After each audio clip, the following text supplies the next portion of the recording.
Welcome to the Learning Pines YouTube. We hope this video helps. In this video, I will explain how to change your BMW 4 Series grille. First, let's ensure you have the right tools. You'll need Torx drivers in T20, T25, and T30 sizes. A small flathead screwdriver or a pick tool is essential for releasing clips. Don't forget a microfiber cloth for cleaning, and a tiny bit of washing up liquid or Vaseline can make installing the new grille much smoother. Having these items ready will make the process straightforward and efficient. Now, let's prepare your BMW for the grille replacement.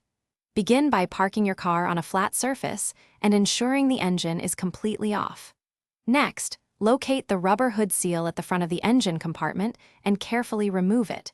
You will then find 8 Torx screws along the top of the bumper. Remove these 6 T30s and 2 T20s.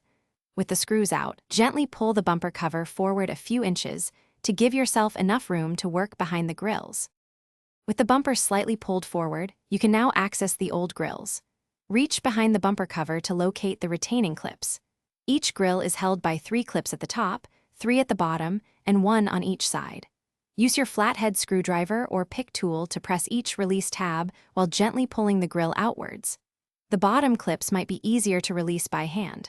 Once one grill is removed, the other will be much simpler to access and remove. Finally, let's install your stylish new grills. First, take a moment to clean any dirt or debris from the area. For smoother installation, you can apply a tiny bit of washing up liquid or Vaseline to the new grill clips. Align the new grill with its opening and firmly push it into place until you hear all the clips securely engage.